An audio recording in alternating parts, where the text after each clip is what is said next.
Differences between IFRS and US GAAP, और आज हमने उठाया IAS 7 statement of cash flow, right. तो पहला फर्क है क्लासिफिकेशन ऑफ इंटरेस्ट पेड। गौर से सुने भाई, आईएस 7 के अंदर वैसे हम लोग पढ़ाते तो यही है कि इंटरेस्ट पेड ऑपरेटिंग एक्टिविटीज में आता है, कैश जनरेटेड फ्रॉम ऑपरेशंस के नीचे, लेकिन फिर भी आईएस 7 में थोड़ी फ्लेक्सिबिलिटी है कि आप ऑपरेटिंग में भी दिखा सकते हो और फाइनेंसिंग में भी दिखा सकते हो, क्योंकि इंटरेस्ट असल में फाइनेंस की कीमत है ना, राइट।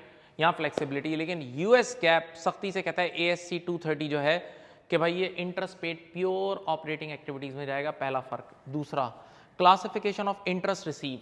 इंटरेस्ट रिसीव वैसे हम लोग क्लास में पढ़ाते तो यही है कि ये इन्वेस्टमेंट का फल है, तो ये इन्वेस्टिंग एक्टिविटीज में आना चाहिए, लेकिन फिर भी आईएस 7 कहता है कि आप इन्वेस्टिंग एक्टिविटीज में भी दिखा सकते हो और ऑपरेटिंग एक्टिविटीज में थोड़ी फ्लेक्सिबिलिटी है। लेकिन वहां यूएस गैप के अंदर भाई ये ऑपरेटिंग एक्टिविटी में आता है। कहाँ आता है? ऑपरेटिंग एक्टिविटीज में, चेक कर लें। Then classification of dividends paid. भाई ऑर्डिनरी डिविडेंड्स पेड हम लोग वैसे क्लास में क्या पढ़ाते हैं कि भाई वो फाइनेंसिंग एक्टिविटीज में आएगा, लेकिन फिर भी आईएफआरएस के अंदर इतनी फ्लेक्सिबिलिटी है कि कुछ जगहों पे वो ऑपरेटिंग एक्टिविटीज और फाइनेंसिंग एक्टिविटीज दोनों में है, नहीं चाहो तो ऑपरेटिंग में दिखा दो, चाहो तो फाइनेंसिंग में। लेकिन यूएस गैप के अंदर फर्ज है कि आप इसको फाइनेंसिंग एक्टिविटीज में दिखाओगे, तो वंस अगेन आईएफआरएस यहाँ ज्यादा फ्लेक्सिबल है। चौथा difference, classification of dividends received. भाई आईएफआरएस के अंदर डिविडेंड रिसीव वैसे हम पढ़ाते तो यही है कि ये इन्वेस्टमेंट का फल है, इन्वेस्टमेंट किया तो उसका फल है, तो वो इन्वेस्टिंग में आना चाहिए। लेकिन फिर भी आईएफआरएस इतनी फ्लेक्सिबिलिटी अलाउ करता है कि आप इसको ऑपरेटिंग और इन्वेस्टिंग दोनों में कहीं एक दिखा सकते हो। लेकिन यूएस गैप में dividend receive strictly operating activities में ही दिखाया जाएगा। देन बैंक ओवरड्राफ्ट, अभी इंपॉर्टेंट है। यहाँ देखें, बैंक ओवरड्राफ्ट आईएफआरएस ये कहता है कि जब आप पूरी कैश फ्लो बना लेते हो तो याद है एंड में आप रिकंसिलेशन करते हो कैश एंड कैश इक्विवेलेंट की, तो उस कैश एंड कैश इक्विवेलेंट के डब्बे में ये एज अ नेगेटिव आ रहा होता है, right.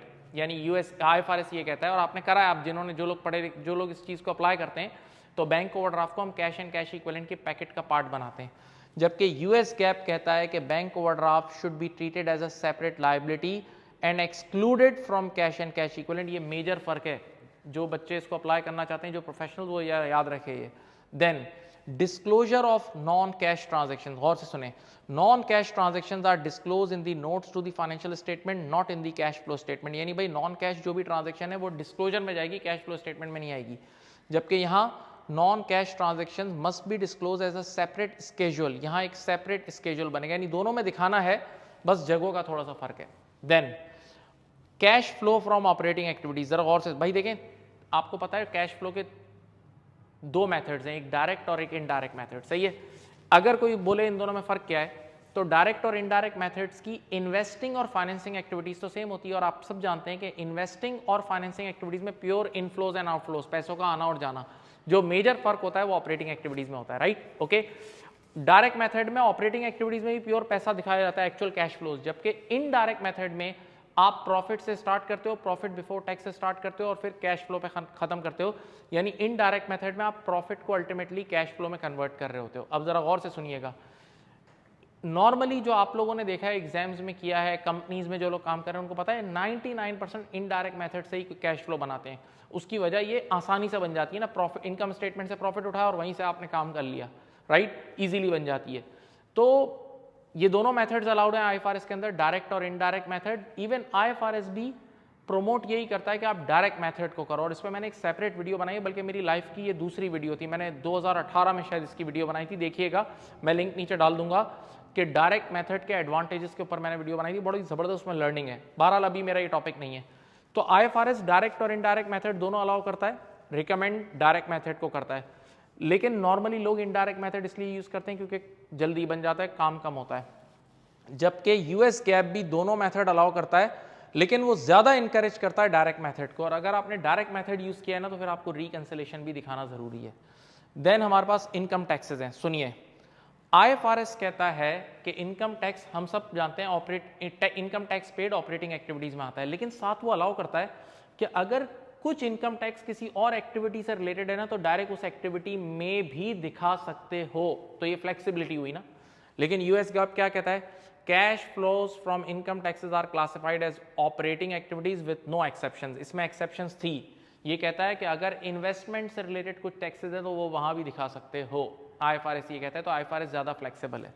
Then acquisition cost of subsidiaries, सुनिए बेटा आपको पता है आप चलता हुआ बिजनेस खरीदते हैं लोग, चलता हुआ एक पेरेंट कंपनी चलता हुआ बिजनेस खरीदती है तो उसमें भी आपको पैसे देने पड़ते हैं ना। तो अगर आपने जो ट्रांजैक्शन कॉस्ट, आप जो कॉस्ट पे कर रहे हो, अगर फुल टाइम कैश है तो फिर तो आपने इन्वेस्टिंग एक्टिविटीज में प्योर कैश फ्लो दिखा दिया। लेकिन कभी कभार कंपनीज खरीदते वक्त कुछ नॉन कैश चीजें भी होती हैं, जैसे आपने खरीदते वक्त थोड़ा पैसे दिए और कुछ शेयर इशू किए हैं। तो आप सबको पता है कि IAS 7 कहता है कि इन्वेस्टिंग एक्टिविटीज में प्योर पैसों का आना और जाना आता है, तो बस जो कैश पेमेंट आपने की है बस वो चीज रिकॉर्ड होगी इन्वेस्टिंग एक्टिविटीज में। देखो यही लिखा हुआ है, non cash portions are excluded from the cash flow statement.